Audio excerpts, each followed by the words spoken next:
Hello everyone and welcome back to Mediak, and thank you all for voting in the poll that I had up a couple weeks ago where I asked what video y'all want to come first, and actually X-Men won, but this one doesn't take as long to make and I need some more time on the X-Men thing. I mean, if you have no idea what I'm talking about, stay tuned to the end because I'm going to yap more about that, but y'all are here specifically for Alan Wake, which is a very recommended series to me. My buddy that recommended it is actually a good friend of a co-host of the podcast, Skylar. So if you know Skylar, a good friend of his recommended it to me. He's been doing it for like 3 years. He said he loves the series. It's very good horror, but he doesn't really understand it a whole lot. And it was like confusing. And I've heard that from other people too. I've heard that it's just a confusing series altogether. So I was really excited to jump into it. So whenever I decided to get into this series, I always thought it was more of a visual kind of thing. So that's why I was really confused whenever I ordered it on Amazon.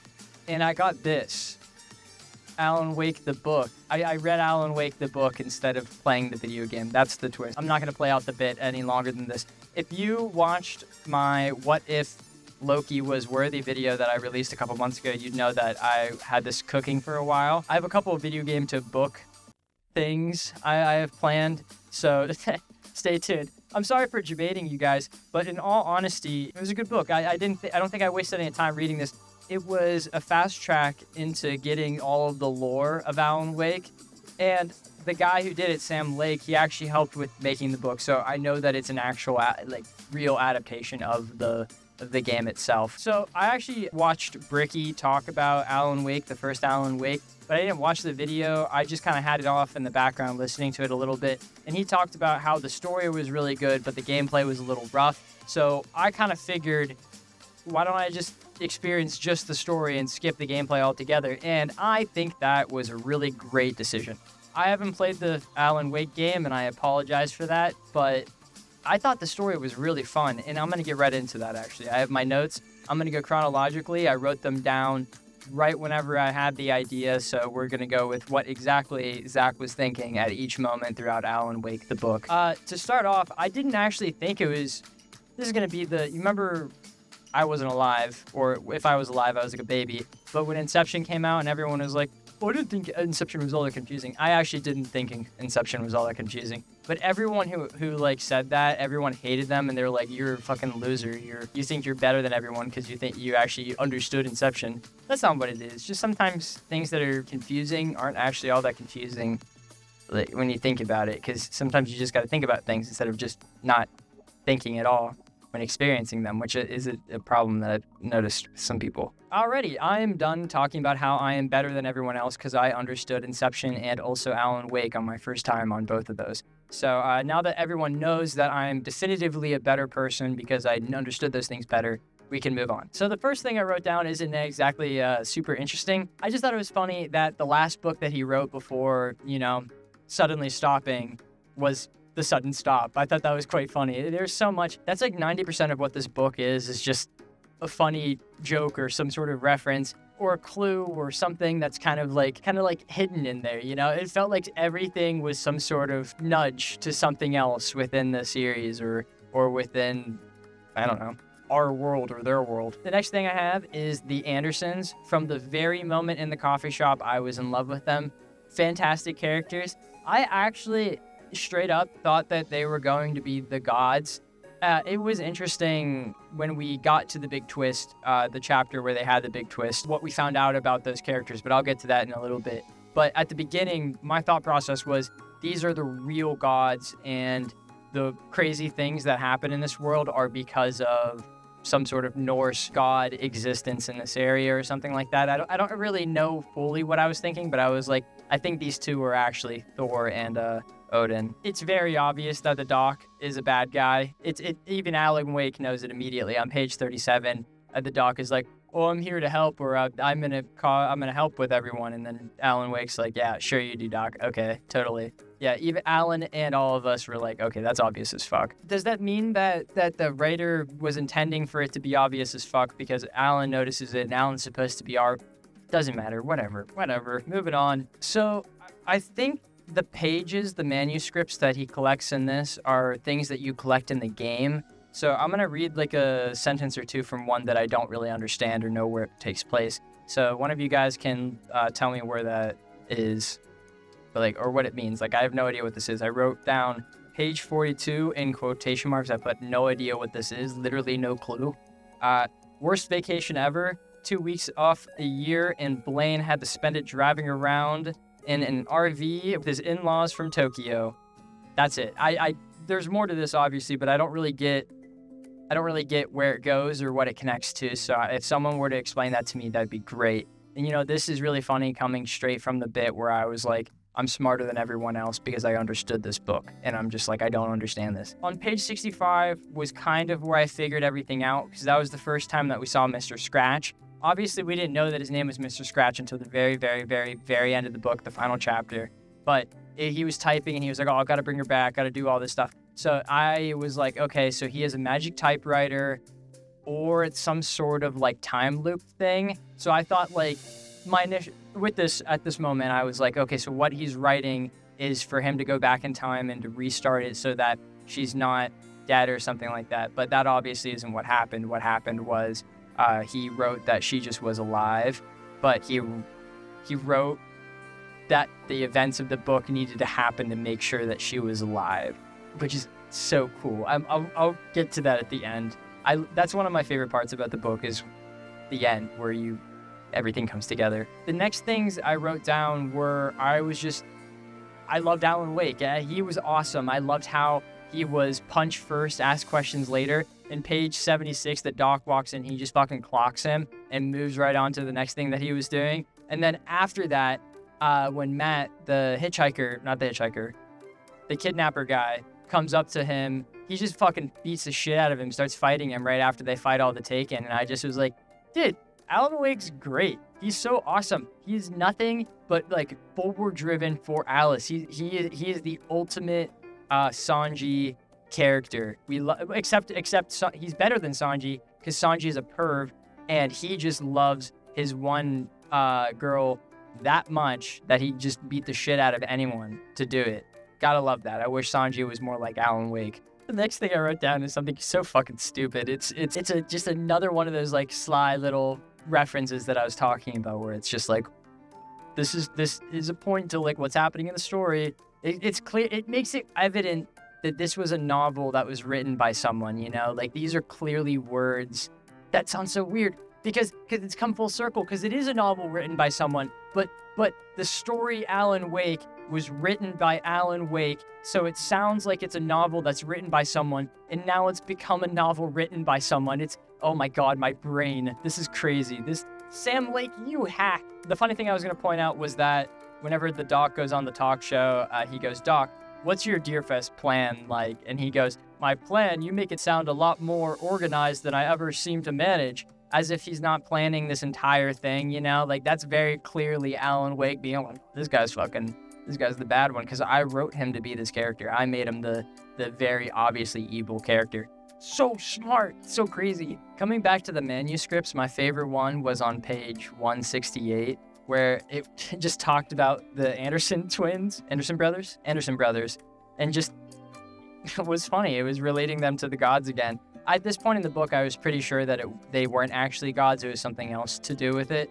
But I just really enjoyed listening to them talk about how Thor was running through the fields, naked, screaming, shrieking, hammer in his hand, trying to catch lightning. I enjoyed that. I thought that was funny. And then in chapter 16, everything gets spelled out for you. I was really disappointed with that, I'm not gonna lie. I really enjoyed the puzzle aspect of the book. I enjoyed putting everything together, trying to figure it out, trying to see what was going on with this really weird world, because everything was supposed to make sense. But I didn't enjoy the fact that the chapter just was like, people gain magic powers when they're here and they're creative and they're writing stuff. And then they were like, oh, so Alan Wake wrote this entire story. I was a little disappointed with the fact that they kind of just spit it out to you. They didn't leave it up to the imagination at all. It didn't have this click aha moment of putting everything in the story together because you didn't put it together. Or I guess I didn't put it together. I guess I was an idiot and didn't figure everything out immediately. It wasn't even that. I think I did figure out a decent amount of the book by the time I got to the part. I just read that and I was like, okay, I don't think you needed to say it to me, you know. I think I got the idea from all the context clues.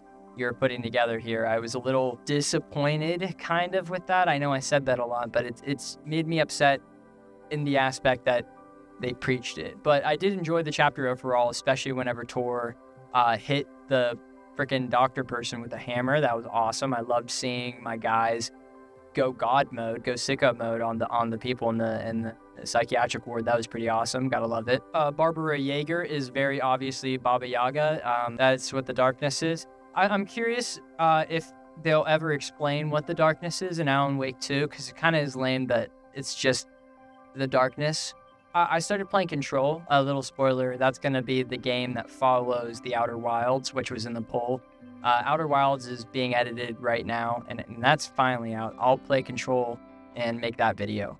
And I'm starting to figure out some stuff from that game, from Control, about Alan Wake, which is interesting. So I'm trying to see if any of that's going to allow me to put together what the darkness is. I think they might just be something similar to what the board is, some sort of entity. But I guess we'll see.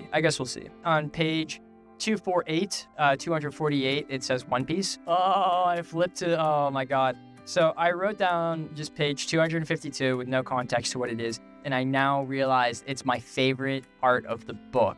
It's more satisfying than putting the story together. It's more satisfying than realizing that the story is a full circle thing with it coming into being a book again. The moment where Nightingale was reading, and he was like, Nightingale looked at Wake for a wait, I gotta read from the top. The gun still aimed at Wake. Nightingale started reading out loud. Nightingale felt the sensation veering out of his control, but the gun at least felt steady in his hands.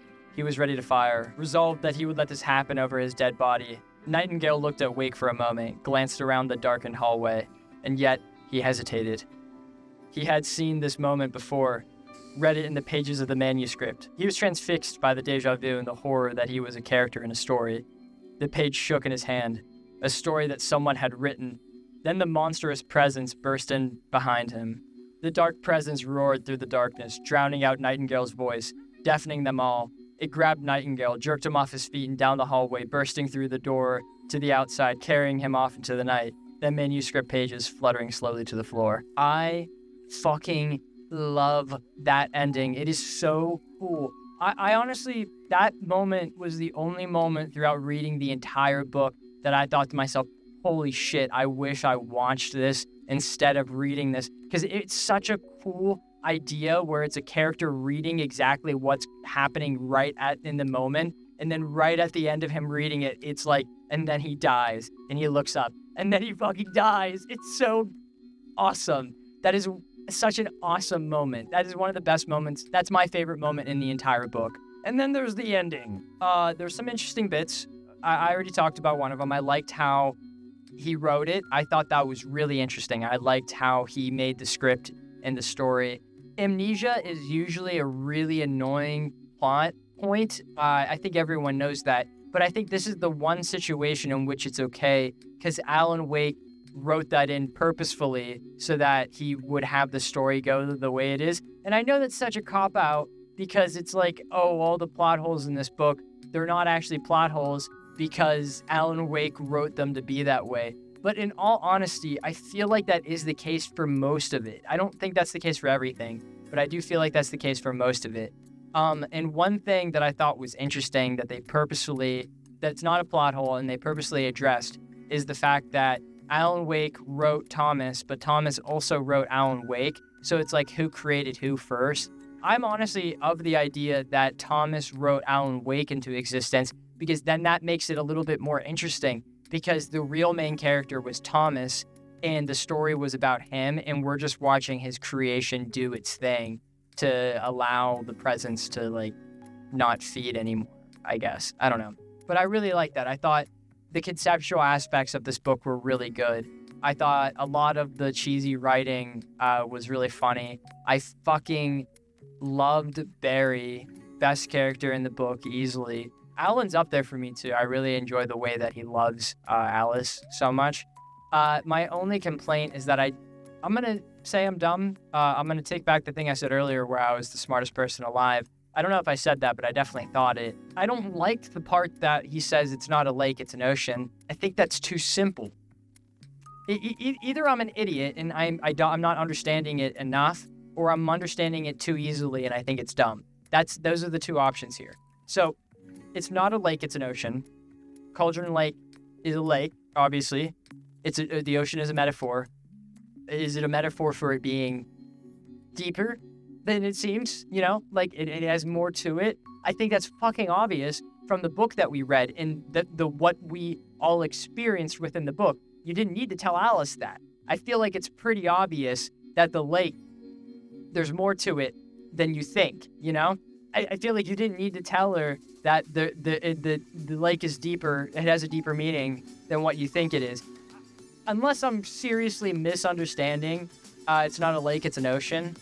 I don't like it. I think it was just a quote that sounded cool that Sam wanted to put in there because he liked it. I think that's interesting and I like it, but I want it to mean more, you know? I don't want it to just mean that the lake is more important than you think, you know? Okay, well, that's the end of my Alan Wake review. I loved it. I actually really loved it. It's a solid 8. It's an 8. My number bounced around a lot, actually, over the last month since I finished reading the book. It went from a 6.5 whenever I finished reading it to, like, a 9 the week after whenever I thought about it a little bit, and I was like, man, that shit's deep. And then as I simmered with it a little bit, I was like, you know what? Okay, I think I settled out with it. You know what? Again, I'm changing the number. You know what? Live on camera, 7.5. Really great. I don't think I'm gonna read it again because I kind of got it. I got the gist of it. I know what it is, and now that I know everything, the book's not as interesting. And I know I didn't even talk about the scene at the farm where they're fighting all the Taken, but I know that's a big moment in the game. It just didn't feel as big in the book because it was just them saying that they were like rock stars, you know? I didn't get to see them. It's one of those moments that I know is going to hit harder whenever I play the game. So that was also another moment which I was like, I kind of wish I played the game for this one because I know everyone liked that one a lot. 7.5, official rating. That's it. That's what it is now. So thank you all for making it to the end of the video. As I talked about at the beginning, I did do a poll with this video to see what order you wanted my big videos to come out in, and not a single person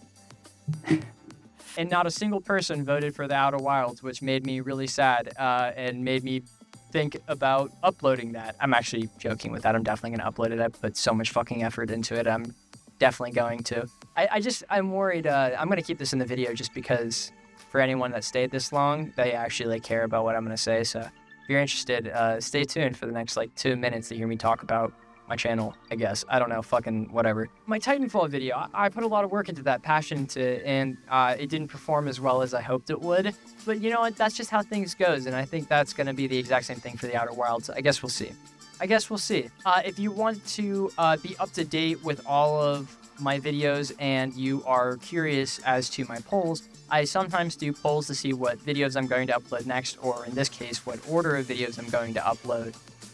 Clearly I lie to you about the order, but I just needed to get some sort of grasp about what you guys wanted to see. And Alan Wake was winning for a while, so I started working on this one. Yeah, the X-Men pulled through. It's whatever.